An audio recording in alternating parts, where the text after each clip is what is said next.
അല്ലാഹുവിന്റെ ഹബീബ് നടത്തുന്ന പ്രസംഗം ചരിത്രത്തിലുണ്ട്. എന്താ ബഹുമാനപ്പെട്ട ഹബീബ് പറയുന്നത്?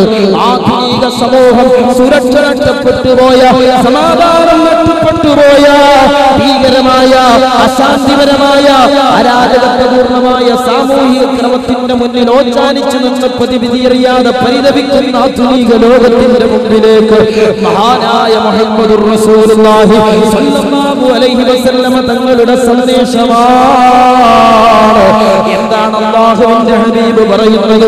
ഫഇന്നമാ ഹലക്കൽ നാസ്, അതേ സമൂഹം നശിച്ചു പോവുകയാണ്, സമൂഹം അപകടപ്പെട്ടു പോവുകയാണ്, സമൂഹം പരാജയപ്പെട്ടു പോവുകയാണ്. എപ്പോഴും ഇന്നഹും കാനൂ ഇദാ സരിഖു മിൻഹു ശരീഫ, അതേ ആ സമൂഹത്തിലെ മുതലാളി അഴിമതി നടത്തിയാലോ, ആ സമൂഹത്തിലെ പഞ്ചായത്ത് മെമ്പർ കൈക്കൂലി വാങ്ങിയാലോ, ആ സമൂഹത്തിലെ പ്രധാനമന്ത്രി കോഴ വാങ്ങിയാലോ, ആ സമൂഹത്തിലെ ഭരണാധികാരികൾ അതാ കള്ളക്കടത്ത് നടത്തിയാലോ, സമൂഹത്തിലെ മാന്യന്മാരും സ്വാധീനമുള്ളവരും അധികാരമുള്ളവരും തോന്നിവാസം ചെയ്തു കഴിഞ്ഞാൽ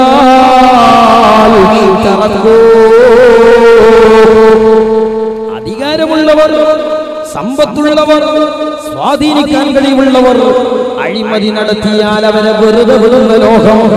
അവർക്കെതിരെ എങ്ങനെയൊക്കെ തെറ്റ് തേച്ചു മാച്ചു കളയാൻ പറ്റുമോ എന്ന് ചിന്തിക്കുന്ന നിയമം, അതിനുവേണ്ടി ഓശാന പാടുന്ന ഭരണകൂടോ, അതിനുവേണ്ടി പിൻവാതിലിലൂടെ കോഴവാകുന്ന ഭരണകൂടങ്ങളും നീതിപീഠങ്ങളും അതേ നിശബ്ദനായി കണ്ണുപൂട്ടി രാജ്യത്തിന്റെ ഓഫീസുകളിൽ നടക്കുന്ന കൈക്കൂലികളും അഴിമതികളും അതേ വികാരനായി നോക്കിക്കാണുന്ന ഗാന്ധിജിയുടെ പ്രതിമക്ക് മുമ്പിൽ ഇതുപോലെയുള്ള തോന്നിവാസങ്ങൾ രാജ്യത്ത് നടക്കുമ്പോ സമൂഹത്തിൽ സ്ത്രീകൾ പീഡിപ്പിക്കപ്പെടുകയാണ്. ആരാണ് പീഡിപ്പിക്കപ്പെടുന്നത്? മാന്യന്മാരാരാണ് പീഡിപ്പിക്കപ്പെടുന്നത്? ഭരണാധികാരികളാലാണ് ആക്രമിക്കപ്പെടുന്നത്.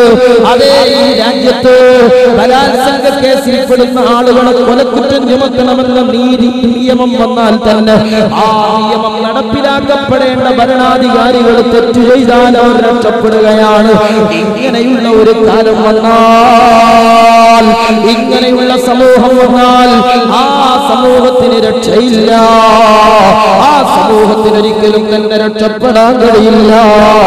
എന്നിട്ട് വീണ്ടും അല്ലാഹുവിന്റെ ഹബീബ് പറയുകയാണ്, എന്നാൽ അവരിൽ ആരാണ് അബദ്ധം ചെയ്തത്? സ്വാധീനമില്ലാത്തവനാണ്, ഭരണമില്ലാത്തവനാണ്, പണമില്ലാത്തവനാണ്, അധികാരമില്ലാത്തവനാണ്, അനുയായികളില്ലാത്തവനാണ്.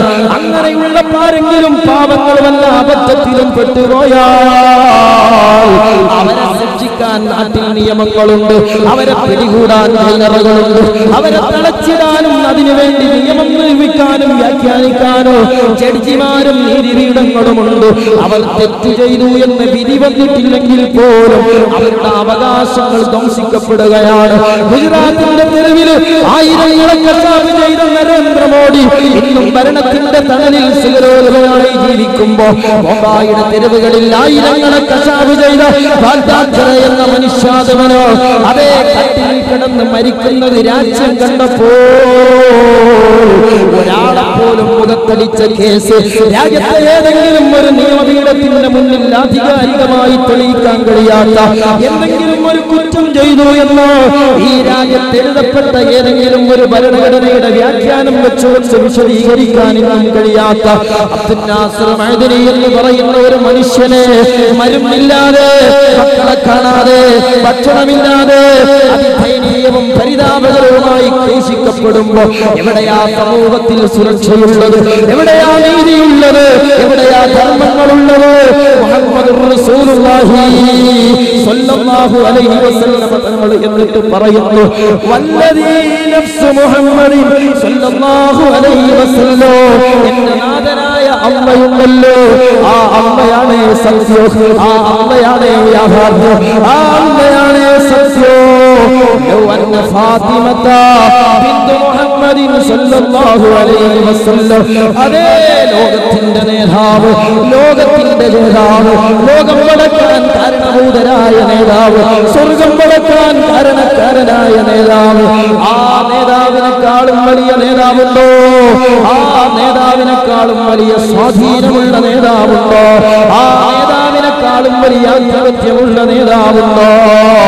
ആ നേതാവ് പറയുന്നത് എന്താണ്?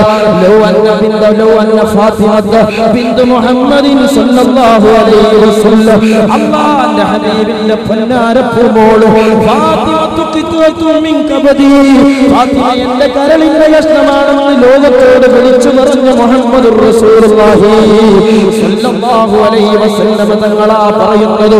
ആ നേതാവിന്റെ മോള് കളവ് നടത്തിയ കേസിന്റെ മുന്നിൽ വന്നാല്, ആ നേതാവിന്റെ മകളോ തെറ്റ് ചെയ്ത വിവരം എന്റെ മുമ്പിൽ വന്നാൽ ആ മകളുടെ കൈ മുഹമ്മദ് സല്ലല്ലാഹു അലൈഹി വസല്ലം മുറിക്കുന്നതാണ്. ഇങ്ങനെ പറയാൻ ധൈര്യമുള്ള നേതാവുണ്ടോ? ഇങ്ങനെ പ്രഖ്യാപിക്കാൻ അധികാരമുള്ള ജഡ്ജിയുണ്ടോ? ഇങ്ങനെ പ്രഖ്യാപിക്കാൻ തന്റെ ഇടമുള്ള ഭരണകൂടങ്ങളുണ്ടോ? അവിടെ അഴിമതി ഉണ്ടാവുകയില്ല, അവിടെ അനീതി ഉണ്ടാവുകയില്ല. മുഹമ്മദുർ റസൂലുള്ളാഹി സല്ലല്ലാഹു അലൈഹി വസല്ലം തങ്ങളോട് നമ്മൾ എന്തുകൊണ്ട് കടപ്പെട്ടു? യഅ്മുറുഹും ബിൽ മഅറൂഫി വയൻഹാ അനിൽ മുൻകർ, നീതി നീതിയായി നടപ്പിലാക്കി, ധർമ്മം ധർമ്മമായി നടപ്പിലാക്കി, അനീതിയും അരാജകത്വങ്ങളും ലോകത്തിൽ നിന്ന് നിർമ്മാർജ്ജനം ചെയ്ത മുഹമ്മദുർ റസൂലുള്ളാഹി സല്ലല്ലാഹു അലൈഹി വസല്ലം തങ്ങൾ ആ ഒരു നേതാവിന്റെ നിലപാട് ലോകത്തിന് സാമൂഹിക സുരക്ഷ നൽകുകയാണ്. അറേബ്യയുടെ അരാജകത്വ തെരുവുകളെ സുരക്ഷിതവും ഭദ്രവുമായ സമൂഹമാക്കി മാറ്റിയെടുത്ത പരിവർത്തനത്തിന്റെ ഉടമ മുഹമ്മദുർ റസൂലുള്ളാഹി സല്ലല്ലാഹു അലൈഹി വസല്ലം തങ്ങൾ. അതുകൊണ്ട് തന്നെ അവിടത്തോട് ലോകം കടപ്പെട്ടു. എന്തുകൊണ്ട് അവിടത്തെ സ്നേഹിക്കണം? സുരക്ഷിതമായ ഒരു മനുഷ്യന് ലോകത്ത് ജീവിക്കാനുള്ള അവസ്ഥ ആ നേതാവ് ലോകത്തിന്റെ മുന്നിൽ വരച്ചു കാണിച്ചു തന്നു. പിന്നെ എന്തുകൊണ്ടാണ് ആ നേതാവിനെ നമ്മൾ കടപ്പെട്ടത്?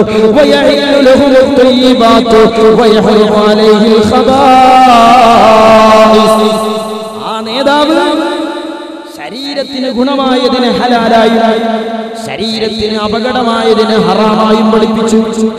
ആരോഗ്യമുള്ള ഒരു സമൂഹത്തെ പടച്ചു, ആരോഗ്യമുള്ള മനുഷ്യനെ പടച്ചു മുഹമ്മദ് റസൂലുള്ളാഹി.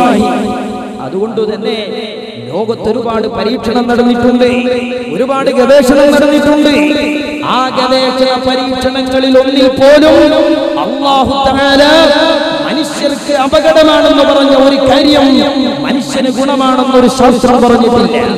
മനുഷ്യന് പാടില്ല, ഹറാമാണ്, അത് മനുഷ്യന് അപകടമാണെന്ന് അല്ലാഹുവിന്റെ ഖുർആനും ഹബീബും ഒരു വിഷയത്തെ കുറിച്ച് പറഞ്ഞിട്ടുണ്ടോ?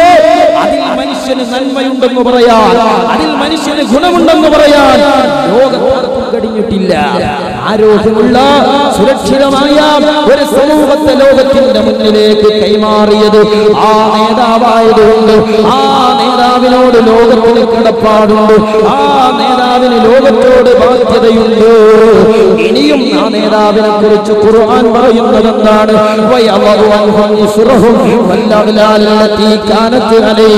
അതേ മനുഷ്യ സമൂഹത്തിന്റെ പെരടിയിലുണ്ടായിരുന്ന അടിമത്തത്തിന്റെ ചങ്ങലക്കെട്ടുകൾ, അനീതിയുടെ ചങ്ങലക്കെട്ടുകൾ, അധർമ്മത്തിന്റെ വിഷഭാണ്ഡങ്ങളോ, ഇതൊക്കെയും അവരുടെ പെരടിയിൽ നിന്ന് പൊട്ടിച്ച് വലിച്ചെറിഞ്ഞോ ധർമ്മത്തിന്റെ നീതിയുടെ എല്ലാത്തിന്റെയും ഒരു കേന്ദ്രബിന്ദുവായി റസൂലുള്ള മാറി.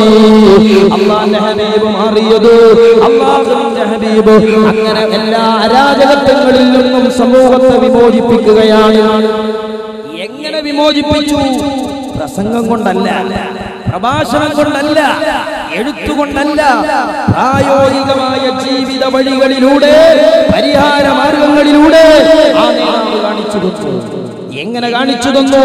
താൻ ലോകത്തിന് നൽകുന്ന സന്ദേശം കൊണ്ട് തന്റെ ജീവിതത്തിന് ആ നേതാവ് ഈണം പകർന്നു. സയ്യിദത്ത് ആയിഷ റളിയല്ലാഹു അൻഹയോട് ഒരിക്കൽ ചോദിച്ചു, എന്താണ് നബി സല്ലല്ലാഹു അലൈഹി വസല്ലമയുടെ ജീവിതം? ആയിഷ റളിയല്ലാഹു തആല അൻഹ പറഞ്ഞു, എന്താ റസൂലുള്ള പറയുന്ന മനുഷ്യ ജീവിതം? അത് തന്നെയാണ് മുഹമ്മദുർ റസൂലുള്ളാഹി സല്ലല്ലാഹു അലൈഹി വസല്ലം തങ്ങളുടെ ജീവിതമെന്നോ സയ്യിദത്ത് ആയിഷ തുഹ്റാ റളിയല്ലാഹു തആല തങ്ങൾ പറയുകയാണ്. എന്താണ് ഖുർആൻ പറഞ്ഞ ജീവിതം? അതാണ് അല്ലാഹുവിന്റെ ഹബീബിന്റെ ജീവിതം. അതുകൊണ്ടാണ് പരിശുദ്ധമായ ഖുർആൻ ആ നേതാവിനെ കുറിച്ച് പറഞ്ഞത്. ഹുവല്ലദീ ബഅസ ഫിൽ ഉമ്മീന റസൂലാ നിരക്ഷരരായ ഒരു സമൂഹത്തിലേക്ക് അയച്ച നബിയാണത്. മിൻഹും അവരിൽ നിന്ന് തന്നെ അല്ലാഹു നിശ്ചയിച്ച നബിയാണത്. യത്ലൂ അലൈഹിം ആയാതിഹി അതേ നബിയായ പ്രവാചകൻ നിരക്ഷരരായ സമൂഹത്തോട് അല്ലാഹുവിന്റെ സന്ദേശങ്ങൾ ഓതി കേൾപ്പിച്ചു. വയുസക്കീഹിം അവരെ തസ്കിയത്ത് ചെയ്തു. വയുഅല്ലിമുൽ കിതാബ വൽ ഹിക്മ റബ്ബിന്റെ ഇൽമും തത്വജ്ഞാനവും ആ സമൂഹത്തിലേക്ക് അല്ലാഹുവിന്റെ ഹബീബ് കൊടുത്തു. വൈകാനൂ മിൻ ഖബലു ലഫീ ളലാലിൻ മുബീൻ മുമ്പവർ വഴികേടിലായിരുന്നു, മുമ്പവർ നാശത്തിലായിരുന്നു, മുമ്പവർ അധർമ്മത്തിലായിരുന്നു. ആ അധർമ്മകാരികളായ വഴികേടിലായി പോയ സമൂഹത്തെ തസ്കിയത്തിന്റെ സമൃദ്ധമായ സാമൂഹിക ചുറ്റുപാടിലേക്ക് അല്ലാഹുവിന്റെ ഹബീബ് അവരെ വളർത്തിക്കൊണ്ടുവരികയാണ്. കേവലം പൊങ്ങച്ചമല്ല, അല്ലാഹുവിന്റെ ഹബീബിന്റെ ജീവിതത്തിന്റെ മുമ്പിൽ കടന്നു വരുന്ന സ്വഹാബത്താകുന്ന അനുയായികൾ അല്ലാഹുവിന്റെ ഹബീബിന്റെ തസ്കിയത്തിന്റെ ഉദാഹരണം തന്നെയാണ്. അതേ മഹാനായ മായിസ് റളിയല്ലാഹു അൻഹു അതാ വരുന്ന റസൂലുള്ളാഹിന്റെ മുന്നിലേക്ക് പറയുന്നു, അല്ലാഹുവിന്റെ ഹബീബ് എന്നെ എറിഞ്ഞു കൊല്ലണോ, എന്നെ എറിഞ്ഞു കൊല്ലണോ. ആരാ പറയുന്നത്? സ്വഹാബിയാ പറയുന്നത്. അല്ലാഹുവിന്റെ റസൂൽ പറഞ്ഞു, മായിസേ എന്താ ഈ പറയുന്നത്? അപകടല്ലേ പറയുന്നത്? എന്താണ് ഈ പറയുന്നത്? അതാ മായിസ് തങ്ങൾ പറയുന്നു, നബിയേ ഞാൻ വ്യഭിചരിച്ചു പോയിട്ടുണ്ട്, ഞാൻ വ്യഭിചരിച്ചു പോയിട്ടുണ്ട്, എന്നെ എറിഞ്ഞു കൊല്ലണം നബിയേ. അതാ ഹബീബ് വീണ്ടും പറഞ്ഞു, മായിസേ ഇത് വ്യഭിചരിച്ചിട്ടൊന്നും ഉണ്ടാവൂല, ഒന്ന് തോണ്ടിയതേ ഉണ്ടാവുള്ളൂ, ഒന്ന് നോക്കിയിട്ടേ ഉണ്ടാവുള്ളൂ എന്ന് പറഞ്ഞു ആ വിഷയത്തെ അതാ അല്ലാഹുവിന്റെ ഹബീബ് വഴിതിരിച്ചു വിടാൻ നോക്കുന്നു. മായിസ് പറയുന്നു, അല്ല നബിയേ ഞാൻ വ്യഭിചരിച്ചിട്ടുണ്ട് നബിയേ, ഞാൻ തെറ്റ് ചെയ്തിട്ടുണ്ട് നബിയേ, അതുകൊണ്ട് എന്നിൽ ശിക്ഷ നടപ്പിലാക്കണം നബിയേ. വയുസക്കീഹിം വയുഅല്ലിമുൽ കിതാബ് ആ നേതാവിനെ പോലെ സംസ്കരിക്കാൻ കഴിഞ്ഞത്, ആ നേതാവിനെ പോലെ ഉമ്മത്തിനെ പഠിപ്പിക്കാൻ കഴിഞ്ഞ ഗുരുനാഥൻ അല്ലാഹുവിന്റെ ഹബീബല്ലാതെ ലോകത്ത് വേറെ ആരാ? വീണ്ടും അല്ലാഹുവിന്റെ ഹബീബ് ചോദിച്ചു പരിസരത്തുള്ളവരോട്, മായിസിനെന്താ മാനസികമുണ്ടോ, മായിസിനെന്താ വല്ല അസ്വസ്ഥതകളുമുണ്ടോ? മായിസ് പറഞ്ഞു, നബിയേ അസ്വസ്ഥതയല്ല, മാനസികമല്ല, മായിസ് തെറ്റ് ചെയ്തിട്ടുണ്ട്, ആ ശിക്ഷ കൊണ്ട് എന്റെ തെറ്റിന്റെ കനം കുറച്ചു തരണോ, ആ ശിക്ഷ കൊണ്ട് എന്റെ പാപത്തിന്റെ ഭാരം ഇറക്കി വെച്ചു തരണോ.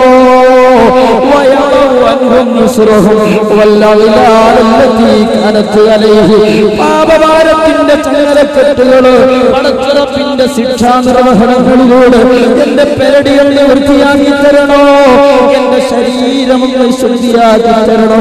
എത്രയെത്ര അനുഭവങ്ങളാ, എത്രയെത്ര സംഭവങ്ങളാ. അതാ അല്ലാഹുവിന്റെ ഹബീബിന്റെ സുന്ദരമായ പാഠശാല. ഹബീബ് അതാ ഗുണദോഷം പറയുന്നു, ഹബീബ് സ്വർഗം പറയുന്നു, നരകം പറയുന്നു. അല്ലാഹുവിന്റെ ഹബീബിന്റെ പാഠശാലയിൽ നിശബ്ദരായി സ്വഹാബത്തിരിക്കുകയാ. എന്താ യുദ്ധത്തിന്റെ പവർ? ഏത് സദസ്സിലാ അങ്ങനെ അച്ചടക്കമുള്ളത്? ഏത് സദസ്സിലാ അങ്ങനെ മര്യാദയുള്ളത്? സ്വഹാബത്ത് പറയുന്നു, ഹബീബിന്റെ സദസ്സിലിരിക്കുന്ന രംഗോ അതേ ചുമരിൽ ഒരു പക്ഷി വന്നിരുന്നാൽ ആ പക്ഷി പാറിപ്പോകരുതെന്ന് ചിന്തിക്കുന്ന ഒരാള് എത്രത്തോളം നിശ്ചലനാകുമോ അതുപോലെയാണ് ഞങ്ങൾ ഹബീബിന്റെ മുന്നിൽ ഇരിക്കാറുള്ളത്. അങ്ങനെയുള്ള സദസ്സിൽ നിന്ന് ഒരു മനുഷ്യന്റെ പൊട്ടി പൊട്ടിയുള്ള കരച്ചില് അല്ലാഹുവിന്റെ ഹബീബ് ആ മനുഷ്യനെ അരികിലേക്ക് വിളിച്ചു.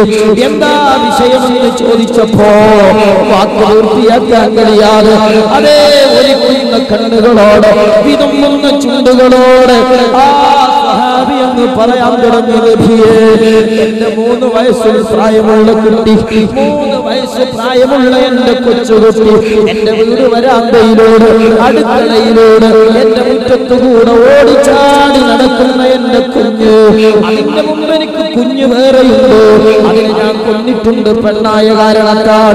വീണ്ടും എനിക്ക് കുഞ്ഞു പറഞ്ഞിട്ട് ഞാൻ കൊന്നിട്ടുണ്ട്. ഇതിനെ സ്വകാര്യമായി വളർത്താനുള്ള ആവശ്യം എന്റെ ഭാര്യൻ്റെതാ. ഞാൻ വളർത്തി 3 വയസ്സ് വരെ. 3-ാം വയസ്സിലായ വയസ്സായി പോയ എന്റെ പെൺകുട്ടിയെ വീടിന്റെ ഉള്ളിൽ പൂട്ടിവെക്കാൻ കഴിഞ്ഞില്ല. പൂമ്പാറ്റ പോലെ പുറത്തു മാറാൻ തുടങ്ങി. ഒരു പെൺപിള്ളയുടെ പിതാവെന്ന ചീത്തപ്പേര് അറേബ്യയുടെ തെരുവിൽ സഹിക്കാവുന്നതിലും അപ്പുറത്താണ്. അതാ എനിക്ക് മാനക്കേട് വന്നു. എന്റെ 3 വയസ്സുള്ള കൊച്ചുകുട്ടിക്ക് പുതിയ വസ്ത്രം കൊടുത്ത് വിശാലമായ മണൽപ്പരപ്പിലേക്ക് മഴുവെട്ടിയെടുത്ത് ഞാൻ പോയി. അതാ ഞാൻ കുഴി കുഴിച്ചു. ആ കയ്യിലുള്ള മൺവെട്ടിയെടുത്ത് അതാ കൈകോട്ടെടുത്ത് ഞാൻ മണ്ണിൽ കുഴി കുടിക്കുകയാണ്. ആ കുഴി കുടിക്കുന്ന സമയത്ത് എന്റെ കൈകോട്ടിൽ നിന്ന് ലോലമായ താടിയിലേക്ക് തെറിച്ച് വീഴുന്ന മണൽത്തരി എന്റെ കൊച്ചുകുട്ടിയുടെ കുഞ്ഞിളം കൈതലങ്ങളെ കൊണ്ട് തട്ടിത്തെറിപ്പിച്ച് എന്തിനാ ഉപ്പായി കുഴി എന്ന കുസൃതി ചോദ്യത്തോട് പാപ്പയെന്ന നിലക്കെനിക്ക് പ്രതികരിക്കാൻ കഴിഞ്ഞിട്ടില്ല. അതെ, ഞാൻ ആ കുഴി കുടിച്ചു. ആ കുഴിയിലേക്ക് എന്റെ പൊന്നുമോളെ വെച്ചു. ആ കുഴിയിൽ നിന്ന് എന്റെ കുഞ്ഞിന്റെ മുഖത്ത് നോക്കി ചോദിച്ചു, ചിരിച്ചു. അതിനൊന്നും മറുപടി എനിക്കില്ല.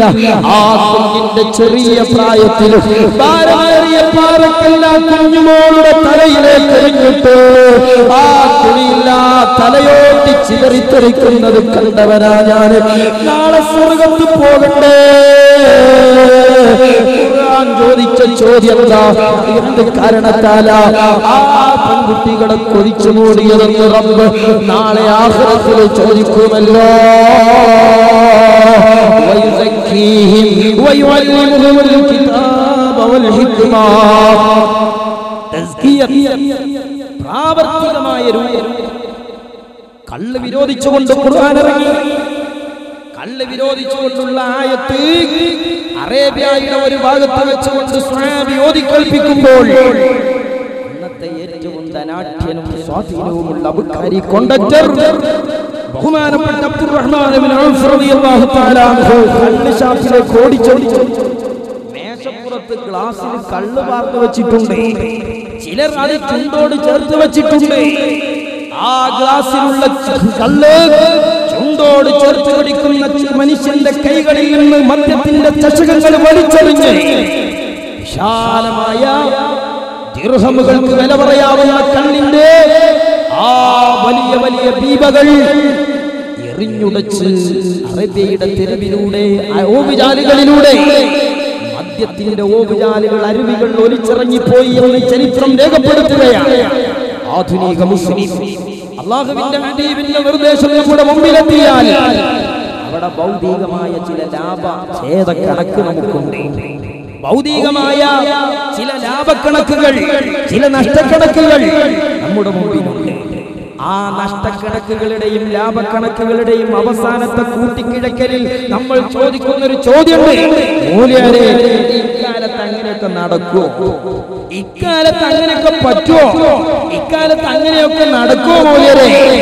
ഈ ചോദ്യം ആ കണക്കെടുപ്പിന്റെ ബാക്കിയാണ്. അതേ വിശാലമായ കാശിന്റെ വില വരുന്ന മദ്യത്തിന്റെ ചഷകങ്ങളാ കള്ള് ഷാപ്പിലുള്ളത്.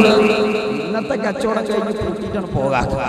ഇന്നിപ്പോ ഏതായാലും കുറെ കള്ളുണ്ടാക്കിയില്ലേ, അതാണ് വിറ്റ് തീർക്കട്ടെ, എന്നിട്ട് നാളെയാകാം എന്നുപോലും ചിന്തിക്കാതെ വിശാലമായ സാമ്പത്തിക നഷ്ടം മുഴുവനും സഹിച്ചുകൊണ്ട് ആ ഓടോട് വന്നപ്പോഴേ മദ്യത്തിന്റെ കച്ചവടം നിർത്തി ലോകത്തോട് മാതൃക കാണിച്ച മഹാനായ അബ്ദുറഹ്മാൻ ഇബ്നു ഔഫ് റളിയല്ലാഹു തആല അൻഹു തങ്ങൾ ആരാ? ആ നേതാവിന്റെ തസ്കിയത്തിന്റെ അനന്തരഫലങ്ങളാ. അതുകൊണ്ടല്ലേ അല്ലാഹുവിന്റെ ഹബീബ് ലോകത്തിന് കൈമാറിയ സമ്പത്ത് എന്താ? അല്ലാഹുവിന്റെ ഹബീബ് ലോകത്തിന് കൈമാറിയ അമൂല്യമായ നിധി എന്താ? അസ്ഹാബി കന്നുജൂം ഫബിഅയ്യി മുഖ്തദൈതും യുഖ്തദൈതു. സന്മാർഗ സിദ്ധികളും സന്മാർഗത്തിന്റെ മാർഗ ദിശകളുമായ പ്രകാശങ്ങളുമായ സ്വഹാബികളെ, അനുയായികളെയാണ് അല്ലാഹുവിന്റെ ഹബീബ് ലോകത്തിന് കൈമാറിയത്. ഇവിടെ ലോകം പഠിക്കണം. ലോകത്തിന്റെ മുമ്പിൽ അല്ലാഹുവിന്റെ ഹബീബ് എല്ലാ ഇസ്ലാമിക നിയമങ്ങളും നടപ്പിലാക്കി. എന്തുകൊണ്ട്? പാപം ചെയ്യാത്തവർ അന്ന് കല്ലെറിയാനുണ്ടായിരുന്നു. പാപം ചെയ്യാത്തവർ അന്ന് കല്ലെറിയാനുണ്ടായിരുന്നു.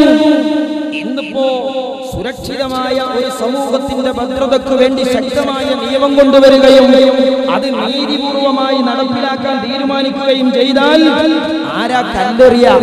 പാപം ചെയ്യാത്തവനെ കിട്ടണ്ടേ? പാപം ചെയ്യാത്തവനെ കിട്ടണ്ടേ? രാജ്യത്തൊരു അഴിമതി വന്നാൽ എത്ര അഴിമതി! ഈ ഒരു 1-2 കൊല്ലം ഞാൻ ഏത് മുന്നണി ഭരിക്കുന്ന വിഷയമല്ല എന്റെ മുമ്പിൽ, ഏത് മുന്നണിയും കണക്കാക്കാം. ഭരണത്തിൽ നിന്ന് അഴിമതി കേൾക്കുകയാണ്, അഴിമതി കേൾക്കുന്നു, പത്രത്തിൽ ചൂടുപിടിച്ച ചർച്ച നടക്കുന്നു. ലോകത്ത് നടക്കുന്നതൊക്കെ രാത്രി 9-ന്റെയും 10-ന്റെയും ഇടക്ക് ടെലിവിഷൻ ചാനലിലൂടെ നടക്കുന്ന ചർച്ചയിൽ അന്തിമ തീരുമാനമാക്കണമെന്ന് വെമ്പൽ കൊള്ളുന്ന മീഡിയകളിലെ പത്രപ്രവർത്തകന്മാർ ആ അഴിമതികൾക്ക് നന്നായി വാചാലമായി പറയാൻ പറ്റുന്ന ഓരോ രാഷ്ട്രീയത്തിലെയും പ്രതിനിധികളെ കൊണ്ടുവരുന്നു. ആഴ്ചകൾ ചർച്ച നീണ്ടു നിൽക്കുന്നു. പിന്നെ ചായ ക്ലാസ്സിലെ കൊടുങ്കാറ്റ് പോലെ എവിടെ പോയി എന്നറിയാതെ ആ ചർച്ചകൾ അവസാനിച്ചുകൊണ്ട് പാപം ചെയ്യാത്തവർ കല്ലെറിയാനില്ല. 80 കോടിയുടെ അഴിമതി എന്ന് ഭരണപക്ഷത്തു നിന്ന് വരുമ്പോ പ്രതിപക്ഷത്തിന് 85, അപ്പൊ ഭരണപക്ഷത്തിന് 90. ആധുനിക ലോകത്ത് ഇന്ത്യയിൽ മാത്രമല്ല, കേരളത്തിൽ മാത്രമല്ല, ഒരു രാഷ്ട്രീയ പാർട്ടിയിൽ മാത്രമല്ല, ഒരു ഭരണകൂടത്തിൽ മാത്രമല്ല, ഇസ്ലാമിന്റെ പേരിലും അല്ലാതെയും ലോകത്ത് അല്ലാതെയും ഒക്കെ നിലനിൽക്കുന്ന ഏത് ആധുനിക ഭരണ സംവിധാനങ്ങളുണ്ടോ അവിടെയൊക്കെയും പാപം ചെയ്യാത്തവരെ കല്ലെറിയാൻ കിട്ടുന്നില്ല. മുഹമ്മദുർ റസൂലുള്ളാഹിയോട് ലോകം കടപ്പെടാൻ എന്തുകൊണ്ടും ബാധ്യതയില്ലേ? ലോകത്തിന് എന്തുകൊണ്ടും കടപ്പെടാനുള്ള ബാധ്യതയില്ലേ? അല്ലാഹുവിന്റെ ഹബീബിനോട് നമുക്കുള്ള മറ്റൊരു ബാധ്യതയുണ്ട്. എന്താണ് അല്ലാഹുവിന്റെ ഹബീബിനോടുള്ള ബാധ്യതയെന്നോ? ഭൗതികവും അഭൗതികവുമായ വിഷയത്തിൽ അവിടുത്തെ അനുയായികൾക്ക് ആവലാതി പറയാനുള്ള നേതാവ് മുഹമ്മദുർ റസൂലുള്ളാഹി സ്വല്ലല്ലാഹു അലൈഹി വസല്ലം തങ്ങളാണ്. ഏത് വിഷയത്തിലും ഭൗതികമായി അല്ലാഹുവിന്റെ ഹബീബെ കല്യാണം കഴിക്കണം, അനുയായികൾ വരുന്നത് റസൂലുള്ളാഹിന്റെ മുമ്പിനെ. അല്ലാഹുവിന്റെ ഹബീബെ കണ്ണിന് രോഗം ബാധിച്ചു, ഓടി വരുന്നത് ഇലാ ഹളറത്തി റസൂലില്ലാഹി സ്വല്ലല്ലാഹു അലൈഹി വസല്ലം തങ്ങളുടെ മുമ്പിലെ. ഭൗതികമായ വിഷയവും അഭൗതികമായ വിഷയവും സയ്യിദുനാ അബൂ ഹുറൈറ റളിയല്ലാഹു അൻഹു ഓടി വരുന്നു ഹബീബിന്റെ മുന്നിലേക്ക്. എന്താ ഹബീബിനോട് പറയാനുള്ള ആവലാതി? ഇമാം ബുഖാരി തങ്ങൾ റിപ്പോർട്ട് ചെയ്യുന്നു, ഹബീബേ, പള്ളിയുടെ പാഠശാലയെ കർമ്മനിരതമാക്കുന്ന എനിക്ക് ആ പാഠശാലയിൽ നിന്ന് കേട്ട കാര്യങ്ങൾ പുറത്തിറങ്ങിയാ മറന്നുപോകുക. മുണ്ട് വിരിക്കാൻ പറയുന്നു, വായുമണ്ഡലത്തിൽ നിന്ന് എന്തോ മുണ്ടിലേക്ക് വാരിയിടുന്നു,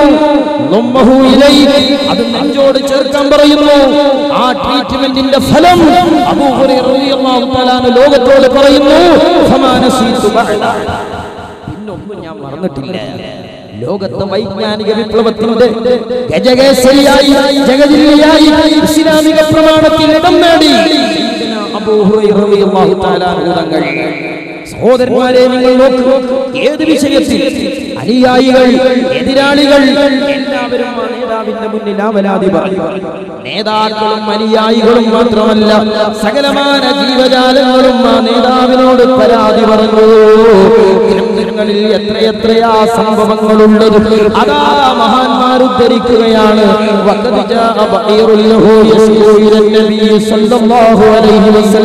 അല്ലാഹുവിന്റെ ഹബീബിന്റെ മുന്നിലേക്ക് ഒരു മൃഗം വരാണ്. എന്താ മൃഗത്തിന് പറയാനുള്ളത്? ഉടമസ്ഥൻ തന്നെ പീഡിപ്പിക്കുകയാണോ, ഉടമസ്ഥൻ തന്നെ ദ്രോഹിക്കുകയാണെന്ന് ആവലാതി പറയാനാണ് അല്ലാഹുവിന്റെ ഹബീബിന്റെ മുന്നിലേക്ക് മൃഗം വന്നിട്ടുള്ളത്. അതാ റസൂലുള്ള ഇടപെടുന്നു. കേവലം ഒരു നാക്കാലിയുടെ സങ്കടപ്പാടുകൾക്ക് ലോകത്തിന്റെ നേതാവ് പരിഹാരം കൊടുക്കുന്നു. ഉടമക്കാരനെ വിളിച്ചിട്ട് റസൂലുള്ള പറഞ്ഞു, അഫലാ തത്തഖില്ല, മനുഷ്യ അല്ലാഹുവിനെ പേടിക്കുന്നില്ലേ? ഫീ ഹാദിഹിൽ ബഹീമ, ഈ മൃഗത്തിന്റെ വിഷയത്തിലും നാളെ റബ്ബിന്റെ കോടതിയിൽ നീ ശിക്ഷിക്കപ്പെടുമെന്ന് ഓർക്കുന്നില്ലേ? ഇനിയോ ഫഇന്നഹു ശകാ ഇലയ്യ, നിന്റെ ഉടമസ്ഥതയിലുള്ള നാക്കാലി എന്നോട് പരാതി പറഞ്ഞിട്ടുണ്ട്, നീ ആ മൃഗത്തെ അകാരണമായി ദ്രോഹിക്കുന്നു എന്ന്. ഇങ്ങനെ സഹോദരന്മാരെ, ആ നേതാവിനോട് കടപ്പെടാത്ത ആരുമില്ല. എന്തുകൊണ്ട് ആ നേതാവിനെ സ്നേഹിക്കണോ? എന്തെല്ലാം കാരണങ്ങളാൽ ഒരാൾ മറ്റൊരാളെ സ്നേഹിക്കുന്നുണ്ടോ, ആ കാരണങ്ങളാലൊക്കെയും അതിനപ്പുറത്ത് ലോകത്തിന്റെ തന്നെ പ്രമേയമായ, പ്രപഞ്ചത്തിന്റെ പ്രമേയമായ, പ്രപഞ്ച സൃഷ്ടിപ്പിന്റെ കാരണമായ മുഹമ്മദുർ റസൂലുള്ളാഹി സ്വല്ലല്ലാഹു അലൈഹി വസല്ലം തങ്ങളോട് എന്തുകൊണ്ടും നമ്മൾ മഹബ്ബത്ത് വെക്കണം. എങ്ങനെ മഹബ്ബത്ത് വെക്കണം എന്നതാണ് പിന്നൊരു ചർച്ച. മഹബ്ബത്തിന് രൂപല്ല, മഹബ്ബത്തിന് ഭാവങ്ങളില്ല. അല്ലാഹുവിന്റെ പ്രമാണം ചെയ്യാൻ പാടില്ല എന്ന് വിരോധിച്ചിട്ടുള്ള ഏതൊക്കെ രൂപമുണ്ടോ, ചെയ്യരുത് എന്ന് പറഞ്ഞിട്ടുള്ള ഏതൊക്കെ കോലുണ്ടോ, അക്കോലത്തിൽ ഒരാൾക്ക് മഹബ്ബത്ത് പറ്റൂല. അല്ലാത്ത ഏത് രൂപത്തിലും മഹബ്ബത്താകാം. ഏതൊക്കെ രൂപത്തിൽ? അല്ലാഹുവിന്റെ ഹബീബ് വഫാത്താകുന്നത് വരെ മദീനത്തെ ബാങ്കുലി മുഴക്കിയിരുന്ന ബിലാൽ റളിയല്ലാഹു അൻഹു അല്ലാഹുവിന്റെ ഹബീബിന്റെ വഫാത്തിന് ശേഷം പറയുന്നു, എനിക്ക് മദീനത്ത് നിൽക്കാൻ വയ്യ. മദീനത്തെ പള്ളിയിലെ ബാങ്ക്, മദീനത്തെ പള്ളിയിലെ ഇഖാമത്തിനു ശേഷം എന്റെ നേതാവ് മദീനയിലെ മിഹ്റാബിലേക്ക് വരുന്ന രംഗോ ഇനി ബിലാലിനെ കാണാൻ കഴിയില്ലെങ്കിൽ ഇനി ബിലാലിന് മദീന വേണ്ട, ഇനി ബിലാൽ മദീനത്ത് നിൽക്കുന്നില്ല. ബിലാൽ റളിയല്ലാഹു തആല അൻഹുവിന്റെ മഹബ്ബത്ത് അങ്ങനെ. ഒരാൾ ചോദിക്കുക, മൗലവി എന്താ ബിലാൽ തങ്ങൾ കാട്ടിയത്? റസൂലുള്ളാഹി മരിച്ചിട്ട് മദീന വിട്ടു പോകണമെന്ന് ഹദീസിലുണ്ട്. എന്തേ സിദ്ദീഖ് തങ്ങൾ അങ്ങനെ ചെയ്യാഞ്ഞത്? എന്തേ ഉമർ തങ്ങൾ അങ്ങനെ ചെയ്യാഞ്ഞത്? എന്തേ അലി റളിയല്ലാഹു അൻഹു അങ്ങനെ ചെയ്യാഞ്ഞത് എന്ന ചോദ്യം വിഡിത്തമാണ്. മഹബ്ബത്ത് അവന്റെ മനസ്സിൽ നിന്ന് അലയൊലിക്കുന്ന വികാരമാണ്. മഹബ്ബത്ത് അവന്റെ ഹൃദയാന്തരാളത്തിലേക്ക് വഴി ഒഴുകുന്ന വൈവിധ്യങ്ങളാർന്ന ആസ്വാദക സൗന്ദര്യങ്ങളാണ്. ബിലാൽ തങ്ങൾക്ക് തോന്നിയത് ആ ഹബീബിന്റെ സാന്നിധ്യമില്ലാത്ത മദീന വേണ്ടെന്നാണ്. എന്നാൽ മൂന്നാം നൂറ്റാണ്ടിലെ മഹാരഥരായ ഇമാം സയ്യിദുനാ ഇമാം മാലിക് റളിയല്ലാഹു അൻഹു, ഇമാം മാലിക് തങ്ങളുടെ മഹബ്ബത്ത് വേറൊരു കോലത്തിലാണ്. ഇമാം മാലിക് തങ്ങൾ പറഞ്ഞതോ, ഞാൻ മദീന വിട്ട് വേറൊടുക്കും പോണില്ല, ഞാൻ മദീനത്തെ ഇനി ജീവിക്കുന്നുള്ളൂ. അങ്ങനെ മദീന പിന്നെ വിട്ടുപോയിട്ടില്ല. ഇമാം മാലിക് തങ്ങൾ മദീനന്റെ പുറത്ത് പോയിട്ടില്ല. അങ്ങനെയാ ഇമാം മാലിക് തങ്ങളെ ഹൃദയത്തിൽ നിന്ന് മഹബ്ബത്ത് വഴിയൊഴുകിയത്. വീണ്ടും അവിടുന്ന് പറഞ്ഞു, അല്ലാഹുവിന്റെ ഹബീബ് സഞ്ചരിച്ച മൃഗത്തിന്റെ കാൽക്കുളമ്പടി, ആ കാൽക്കുളമ്പടി സ്പർശിച്ചു പോയ ഈ മണൽത്തരിയിൽ എങ്ങനെയാ മാലിക് ചെരുപ്പിട്ട് ചവിട്ടുന്നത്? അതുകൊണ്ട് മാലിക് തങ്ങൾ പറയുന്നു, ഇനി മദീനത്തെ മണൽപ്പരപ്പിൽ ഞാൻ ചെരുപ്പിടൂല. ഒരാൾ ചോദിക്കുക, മൗലവി എന്താ ഇമാം മാലിക് തങ്ങൾ ചെയ്തത്? മദീനത്തെ മണൽത്തരിയിലെ ചെരുപ്പിട്ട് നടന്നുകൂടാന്ന് ഹദീസിലുണ്ടോ? മഹബ്ബത്തിന്റെ രൂപങ്ങളാണ്, മഹബ്ബത്തിന്റെ ഭാവങ്ങളാണ്. അതാ അല്ലാഹുവിന്റെ ഹബീബ് രോഗബാധിതനാണ്. രോഗബാധിതനായി കിടക്കുന്ന അല്ലാഹുവിന്റെ ഹബീബ് അതാ വിശുദ്ധമായ മദീനത്തെ പള്ളിയിലേക്ക് വരുന്നു. ആ മദീനത്തെ പള്ളിയുടെ മിമ്പറിൽ കയറിയിട്ട് റസൂലുള്ളാഹിക്ക് കയറാൻ കഴിയുന്നില്ല, നടക്കാൻ പോലും കഴിയുന്നില്ല. ഒരാളെ ശരീരത്തിൽ കൈവച്ച് രണ്ട് സ്വഹാബിമാരുടെ തോളത്ത് കൈവച്ച് പള്ളിയിലെത്തി മിമ്പറിൽ കയറിയിട്ട് അല്ലാഹുവിന്റെ റസൂൽ പറയുന്നു, സ്വഹാബാ 23 കൊല്ലക്കാലത്തെ പൊതുപ്രവർത്തന വീതിയിൽ എന്റെ കൂടെ അനുയായികളായി നിങ്ങളോടുള്ള ഇടപാടിൽ നിങ്ങൾക്ക് ഇഷ്ടമില്ലാത്ത വല്ലതും വന്നെങ്കിൽ എനിക്ക് പൊറുക്കണേ സ്വഹാബാ, മാപ്പ് നൽകണേ സ്വഹാബാ. ഇതങ്ങ് കേൾക്കുമ്പോഴേക്ക് സ്വഹാബത്തിന്റെ കണ്ണുനീരൊഴുകിപ്പോയി. അല്ലാഹുവിന്റെ ഹബീബ് തങ്ങളുടെ ജീവിതത്തിലേക്ക് തിരിച്ചു വന്നു എന്ന് സന്തോഷിക്കുന്ന സ്വഹാബത്തിന് കേൾക്കാൻ കഴിഞ്ഞത് തങ്ങളുടെ നേതാവിന്റെ ഒരു തരത്തിലുള്ള വിടവാങ്ങൽ സ്വരത്തിലുള്ള സംസാരമാണ്. സ്വഹാബത്തിന്റെ കണ്ടങ്ങളിടറിപ്പോയി, കണ്ണുകൾ ഒലിച്ചിറങ്ങിപ്പോയി, ചുണ്ടുകൾ വിതുമ്പിപ്പോയി. അതാ സ്വഹാബത്തിനോട് സ്വഹാബിയോട് റസൂലുള്ളാഹി വീണ്ടും പറയുന്നു, സ്വഹാബ, എന്നിൽ നിന്നുണ്ടായ വേദനയിൽ വല്ലതും നിങ്ങൾക്ക് പൊറുക്കാൻ കഴിയാത്തതുണ്ടെങ്കിൽ എന്നോട് ഖിസാസ് എടുക്കണേ സ്വഹാബ, എന്നോട് പകരം ചോദിക്കണേ സ്വഹാബ. ലോകത്തിന്റെ നേതാവിന്റെ വിനയോ പാതാളത്തോളം താഴേക്ക് താന്നു പോകുന്നു, ആ ഹബീബിന്റെ വിനയോ അതേ റസൂലുള്ളാഹി പറയുന്നു ഖിസാസ് എടുക്കണേ. ഇത് കണ്ടപ്പോഴേക്ക് സ്വഹാബത്തിന് സഹിച്ചില്ല. കാരണം സ്വഹാബത്തിന്റെ മനസ്സങ്ങനെയാണ്. കള്ളപ്രവാചകനായ മുസൈലിമത്ത് വന്നപ്പോ കള്ളപ്രവാചകനായ മുസൈലിമത്തിന്റെ മുമ്പിലേക്ക് അതാ ഒരു സ്വഹാബി ചെല്ലുന്നു. ആ കള്ളപ്രവാചകനായ മുസൈലിമത്തിന്റെ മുന്നിൽ ചെന്നുകൊണ്ട് ആ സ്വഹാബിയോട് ഹബീബ് റളിയല്ലാഹു തആല അൻഹു തങ്ങളെന്ന സ്വഹാബി മുസൈലിമത്തിന്റെ മുന്നിൽ ചെല്ലുമ്പോ മുസൈലിമത്ത് പറയുന്നു, അത്അശ്ഹദു അന്ന മുഹമ്മദർ റസൂലുള്ളാഹ്. ഹബീബേ, അല്ലാഹുവിന്റെ റസൂൽ റസൂലാണെന്ന് സാക്ഷ്യം വഹിക്കുന്നുണ്ടോ? നീ അല്ലാഹുവിന്റെ റസൂൽ റസൂലാണെന്ന് സാക്ഷ്യം വഹിക്കുന്നുണ്ടോ എന്ന് ചോദിക്കുമ്പോ അതാ സ്വഹാബി പറയുന്നു, നാം അല്ലാഹുവിന്റെ ഹബീബ് റസൂൽ തന്നെ, അല്ലാഹുവിന്റെ ഹബീബ് ദൂതർ തന്നെ.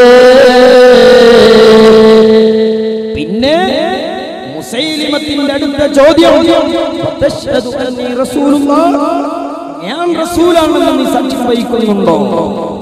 ഈ ചോദ്യത്തിന് മഹാനായ അലി റളിയല്ലാഹു തആല പറഞ്ഞു, ഇന്ന ഫീ ഉദനയ്യ സമമൻ അൻ സമാഇ മാ തഖൂൽ. ഈ പറയുന്നത് എന്താണ് എനിക്ക് കേൾക്കണമെന്നല്ല ചങ്ങായി, നീ പറയുന്നത് കേൾക്കാൻ എനിക്കാവൂല, നീ എന്താ പറയുന്നത് എന്ന് എനിക്ക് മനസ്സിലാകുന്നില്ല, എന്റെ ചെവിക്ക് ബധിരത ബാധിച്ചിരിക്കുന്നു. മുസൈലിമത്ത് എന്ന് പറയുന്ന കള്ളവാദി തന്റെ അനുചരന്മാരോട് നിർദ്ദേശിക്കുന്നു, വാള് കൊണ്ടുവരാൻ നിർദ്ദേശിക്കുന്നു. ആ സ്വഹാബിയുടെ ശരീരത്തിൽ നിന്ന് മാംസകഷ്ണം മുറിച്ചെടുക്കാൻ അതാ അവന്റെ അനുയായികൾ ആ സ്വഹാബിയുടെ പച്ചയായ ശരീരത്തിൽ നിന്ന് മാംസകഷ്ണം മുറിച്ചെടുത്തു. എന്നിട്ടതാ വീണ്ടും മുസൈലിമത്ത് ചോദിക്കുന്നതോ, അത്അശ്ഹദു അന്ന മുഹമ്മദർ റസൂലുള്ളാഹ്, അല്ലാഹുവിന്റെ ഹബീബ് റസൂലാണെന്ന് നീ സമ്മതിക്കുന്നുണ്ടോ? ആവേശത്തോടെ ആ സ്വഹാബി പറഞ്ഞു, നാം അല്ലാഹുവിന്റെ ഹബീബ് റസൂൽ തന്നെ. വീണ്ടും ധിക്കാരി ചോദിക്കുന്നു, അത്അശ്ഹദു അന്നി റസൂലുള്ളാഹ്, ഞാൻ റസൂലാണെന്ന് നീ സമ്മതിക്കുന്നുണ്ടോ? സ്വഹാബി പറഞ്ഞു, പൊന്നാര ചാരായി, നീ പറയുന്നത് എനിക്ക് കേൾക്കണില്ല, ഇത് പറയുന്നത് എനിക്ക് കേൾക്കൂല, എന്റെ ചോട് നീ പറയുന്നത് കേൾക്കാനുള്ള പവറില്ല. പരിഹാസത്തോടെ പുച്ഛത്തോടെ മുസൈലിമത്ത് എന്ന് പറയുന്ന കള്ളവാദിയുടെ ചോദ്യത്തെ നേരിട്ട ആ സ്വഹാബിയുടെ ശരീരത്തിൽ നിന്ന് വീണ്ടും മാംസമെടുക്കാൻ പറയുന്നു. ഓരോ ചോദ്യത്തിനും അത് തന്നെ മറുപടി, ഓരോ ചോദ്യത്തിനും അത് തന്നെ മറുപടി, ഓരോ ചോദ്യത്തിനും അത് തന്നെ മറുപടി. അവസാനം ഹബീബ് റളിയല്ലാഹു തആല അൻഹുവിന്റെ പച്ചയായ ശരീരത്തിൽ നിന്ന് ഒരു വലിയ ഭാഗത്തെ മാംസം അതാ മുറിച്ചെടുത്തു. ചരിത്രം പറയുന്നു, പിന്നെ ഹബീബ് തങ്ങളെ കണ്ടാൽ ഒരു മാംസകഷ്ണം സംസാരിക്കുന്നത് പോലെ തോന്നുള്ളൂ. അങ്ങനെ അതാ ബഹുമാനപ്പെട്ട ഹബീബ് ഇബ്നു മാലിക് തങ്ങളെ ഇഞ്ചിഞ്ചായി മുറിച്ച് ആ ശരീരത്തെ ഇഞ്ചിഞ്ചായി അതാ നശിപ്പിക്കുകയാണ്. കണ്ടാൽ ഒരു മാംസകഷ്ണം സംസാരിക്കാനേ തോന്നുള്ളൂ. അത്രത്തോളം ദയനീയമായ ദുരന്തങ്ങൾ ഏറ്റുവാങ്ങി മഹാനായ ഹബീബ് തങ്ങൾ മരിച്ചുപോയി. അല്ലാഹുവിന്റെ റസൂൽ സ്വല്ലല്ലാഹു അലൈഹി വസല്ലം തങ്ങളെ സംബന്ധിച്ച് ഒരു ചീത്തയായ വാക്കുപോലും സഹിക്കാൻ കഴിയാത്ത സ്വഹാബ, അല്ലാഹുവിന്റെ ഹബീബിന്റെ എതിരാളികളെ സംബന്ധിച്ച് തടി രക്ഷപ്പെടുത്താൻ പോലും ഒരു നല്ല വാക്ക് പറയാൻ കഴിയാത്ത സ്വഹാബ, ആ സ്വഹാബത്തിന്റെ മുന്നിലാ റസൂലുള്ളാഹിന്റെ ചോദ്യം, എന്റെ കഴിഞ്ഞ 23 കൊല്ലക്കാലത്ത് നിങ്ങൾക്ക് ഇഷ്ടപ്പെടാത്ത വല്ലതും പകരം ചോദിക്കൂ സ്വഹാബ. അതാ സ്വഹാബത്തിന്റെ മറുപടി കരച്ചിലാണ്. ആർക്കും പ്രതികരിക്കാൻ കഴിയാത്ത സങ്കടമാ മദീനത്തെ പള്ളിയിൽ. ആ സങ്കട കണ്ണീരലയടിക്കുന്ന മദീനത്തെ പള്ളിയുടെ അകത്തളങ്ങളിൽ നിന്നൊരു സ്വഹാബി എഴുന്നേൽക്കുന്നു. ഹബീബേ, എനിക്കൊന്ന് പകരം ചോദിക്കാനുണ്ട്, എനിക്കൊന്ന് പകരം ചോദിക്കാനുണ്ട് റസൂലേ. അതാ സ്വഹാബത്ത് വെട്ടിപ്പോയി. മഹാനായ സയ്യിദുനാ ഉമർ ഇബ്നുൽ ഖത്താബ് റളിയല്ലാഹു തആല അൻഹു തങ്ങളെ ഊരിപ്പിടിച്ച വാളുറയിൽ ഊരിയെടുത്തുയർത്തി കാട്ടിയിട്ട് ചോദിക്കുന്നു, ആ മുനാഫിക്കിന്റെ തല വെട്ടട്ടെ നബിയേ, ആ മുനാഫിക്കിന്റെ തലയെറുക്കട്ടെ ദൂരെ. റസൂലുള്ളാഹി പറഞ്ഞു, ഇരിക്കണം ഉമറേ, നാളെ റബ്ബിന്റെ കോടതിയിൽ ലുക്കാശ വരും, നാളെ റബ്ബിന്റെ കോടതിയിൽ ഞാനും വരും. ആ റബ്ബിന്റെ കോടതിയിൽ ലുക്കാശിനെതിരെ ആവരാതി പറഞ്ഞാൽ ഉമറിന്റെ വാള് പ്രയോജനപ്പെടില്ല. ഉമറിന്റെ അനുയായിക്ക് എന്നെ ഒന്നും ചെയ്യാൻ കഴിയില്ല. ഉമറിന്റെ യാതൊരു സ്വാധീനവും ആ കോടതിയിൽ എന്നെ രക്ഷപ്പെടുത്തില്ല. അതുകൊണ്ടായിക്കോട്ടെ, ഉക്കാശ ചോദിച്ചു കൊള്ളട്ടെ. ബഹുമാനപ്പെട്ട നബി സല്ലല്ലാഹു അലൈഹി വസല്ലമയുടെ മറുപടി ഉക്കാശ പറയുന്നു, ഹബീബേ, അന്നൊരു യുദ്ധക്കളത്തിൽ ഞങ്ങളെ വരിയൊപ്പിച്ചു നിർത്തുമ്പോൾ എന്റെ വയറ്റിൽ തന്നൊരു വടി കൊണ്ട് കുത്തിയിട്ടുണ്ട്. എനിക്കതിന് ഖിസാസ് എടുക്കണം നബിയേ. ഉഹദിന്റെ പോർക്കളത്തിൽ ചിതറിപ്പോയ സ്വഹാബികൾക്കിടയിൽ സ്വന്തം ഹൃദയം കവചമാക്കി വെച്ചുകൊണ്ട്, നബിയെ പാളി നോക്കല്ല, നബിയെ എത്തി നോക്കല്ല, നിങ്ങളെ ശത്രുക്കൾ കണ്ടാലും ശത്രുക്കൾ അങ്ങയെ വധിച്ചു പോകും. അതുകൊണ്ട് എന്റെ ഹൃദയത്തിന്റെ നേരെ പിറകിൽ നിൽക്കണം നബിയെ. അങ്ങയുടെ ഹൃദയത്തിന് എന്റെ ഹൃദയം പരിചയാ ഹബീബേ എന്ന് പറഞ്ഞ റസൂലുള്ളാഹിന്റെ മുന്നിൽ വെച്ച്, അതും അല്ലാഹുവിന്റെ ഹബീബിനെ എഴുന്നേറ്റ് നിൽക്കാൻ കഴിയാത്ത സമയത്ത് അവിടത്തോട് പകരം ചോദിക്കുമെന്ന് പറഞ്ഞാൽ പൊറുക്കാൻ പറ്റുമോ? അതാ തങ്ങളത് പറയുമ്പോ ഹബീബ് തന്റെ പേരക്കുട്ടികളെ വിളിച്ചിട്ട് പറയുന്നു, ആ വടിയുണ്ടല്ലോ, ആ വടി കൊണ്ടുവാ, അത് ഫാത്തിമന്റെ കയ്യിലാവുള്ളത്. അതാ എഴുന്നേറ്റ് നിൽക്കുന്നു. ഉക്കാശ, ഞങ്ങളെ വല്ലിപ്പാക്ക് അസുഖാന്നറിയില്ലേ, ഞങ്ങളെ വല്ലിപ്പാക്ക് എഴുന്നേറ്റ് നിൽക്കാൻ കഴിയില്ല എന്നറിയില്ലേ, ആരോഗ്യമുള്ള പേരക്കുട്ടികളുണ്ട്. ഞാൻ നേതാവിന്റെ ശരീരത്തിലാ ഞങ്ങൾ കളിച്ചു വളർന്നത്, അവിടുത്തെ ശരീരത്തിലാ ഞങ്ങൾ ഉല്ലസിച്ചത്, അവിടുത്തെ മടിത്തട്ടിലാ ഞങ്ങൾക്ക് താരാട്ട് പാടിയത്.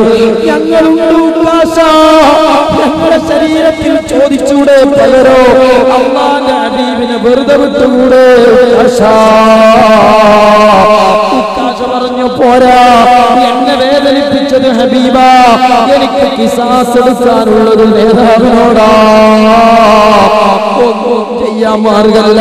അതാ പോകുന്നു ഹബീബിന്റെ പേരക്കുട്ടിയാള് ഫാത്തിമ റളിയല്ലാഹു തആല അൻഹയുടെ മുമ്പിലേക്ക് വാങ്ങിക്കൊണ്ടുവരുന്നു വടി.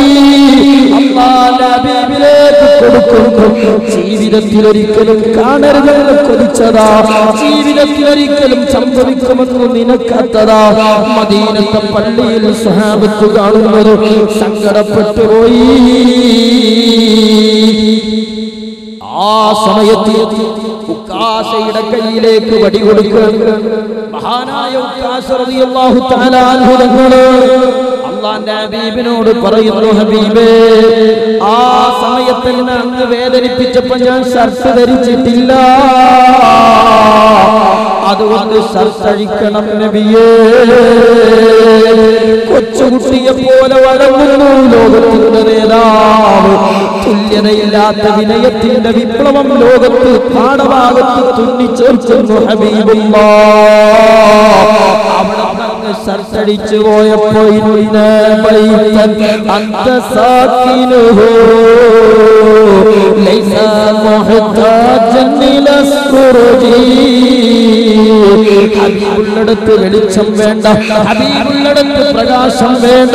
ആ പുന്നാരപ്പുമേനിയിൽ നിന്ന് പ്രകാശിതമായ പ്രൗഢോജ്വലമായ പ്രകാശത്തിന്റെ കിരണങ്ങളെ കൊണ്ട് മദീനത്തെ പള്ളി പ്രകാശിക്കുമ്പോൾ ഉക്കാശന്റെ കയ്യിലുള്ള വടി അതാ ദൂരേക്ക് വലിച്ചെറിയുകയാണ്. ആ വടിയങ്ങ് ദൂരേക്ക് എറിഞ്ഞിട്ട് കാശ പറയുന്നു ഹബീബേ അല്ലാഹുവിന്റെ ഹബീബിന്റെ ഷർട്ടടിച്ചു പോയ ശരീരത്തിൽ അങ്ങ് കെട്ടിപ്പിടിച്ചിട്ട് പറയുന്നു യാ റസൂലല്ലാഹ് ഈ ഉക്കാശ അങ്ങയോട് പകരം ചോദിക്കുമെന്ന് അങ്ങ് കരുതിപ്പോയോ നബിയേ ഉക്കാശക്ക് മാപ്പില്ലേ നബിയേ ഉക്കാശയോട് പൊറുക്കൂലേ നബിയേ അതേ ഉക്കാശത്തങ്ങൾ ഹബീബിന്റെ പൂമേനി ചേർത്ത് പിടിച്ച് ചുടുചുടുവനം കൊടുത്തു പറയുന്നു നബിയേ ഞാൻ അങ്ങയെ ഈ അവസ്ഥയിലേക്ക് എത്തിച്ചത് അങ്ങയുടെ ചുണ്ടിൽ നിന്ന് കേട്ടിട്ടുള്ള വാചകമാണ് അവിടത്തെ ശരീരം ഒരു മനുഷ്യന്റെ ശരീരത്തോട് ചേർത്ത് വെച്ചാൽ ആ ശരീരം നരകത്തിൽ നിന്ന് ഖാല റസൂലുള്ളാഹി സ്വല്ലല്ലാഹു അലൈഹി വസല്ലമ തങ്ങളല്ലേ പറഞ്ഞത് ഇന്ന് അവിടത്തെ സംസാരം കേട്ടപ്പോൾ ഞാൻ ആലോചിച്ചു പോയി ഇനി അങ്ങയുടെ ശരീരത്തിൽ കാലങ്ങളായി എന്റെ ഹൃദയാന്തരാളത്തിൽ ഞാൻ കൊതിച്ചു വച്ചിട്ടുള്ള കാര്യോ പാപിയായ ഉക്കാശന്റെ ശരീരം ഭൂമേരിയോടൊന്ന് ചേർത്ത് വെക്കണമെന്നതാണ് ഇനി എനിക്കതിന് അവസരമുണ്ടാകില്ലെന്ന് ഞാൻ ഉറപ്പിച്ചപ്പോ ഞാൻ ഇങ്ങനെ ചെയ്തു പോയതാണ് ഉക്കാശക്ക് മാപ്പില്ലേ നബിയേ മഹബ്ബത്തിന്റെ രൂപം മഹബ്ബത്തിന്റെ ഭാവം മഹബ്ബത്തിന്റെ സ്വഭാവം മഹബ്ബത്തിന്റെ നിലപാട് അല്ലാഹുവിന്റെ ഖുർആൻ വിരോധിച്ചിട്ടില്ലാത്ത അല്ലാഹുവിന്റെ ഖുർആൻ വിരോധിച്ചിട്ടില്ലാത്ത അല്ലാഹുവിന്റെ ഖുർആൻ ചെയ്യരുതെന്ന് പറഞ്ഞിട്ടില്ലാത്ത അല്ലാഹുവിന്റെ ഹബീബ് പ്രവർത്തിക്കരുതെന്ന് നിർദ്ദേശിച്ചിട്ടില്ലാത്ത ഏത് രൂപത്തിലൂടെയും മഹബ്ബത്താകാം ഏത് സ്വഭാവത്തിലൂടെയും മഹബ്ബത്താകാം ഏത് രൂപത്തിലൂടെയും മഹബ്ബത്താകാം അല്ലാഹു നമ്മുടെ മനസ്സിൽ ആ മഹബ്ബത്ത് നിലനിർത്തി തരട്ടെ അവിടുന്ന് പഠിപ്പിച്ച ഫർദിനോടും അവിടുന്ന് പഠിപ്പിച്ച സുന്നത്തിനോടും ഇത്തിബാഅ് ചെയ്യാനുള്ള തൗഫീഖ് അല്ലാഹു എനിക്കും ദുആ കൊണ്ട് കടപ്പെട്ടവർക്കും നൽകട്ടെ ആമീൻ എന്ന് ദുആ ചെയ്തു തൽക്കാലം അവസാനിപ്പിക്കുന്നു. വആഖിറു ദഅവാനാ അൽഹംദുലില്ലാഹി റബ്ബിൽ ആലമീൻ. അസ്സലാമു അലൈക്കും.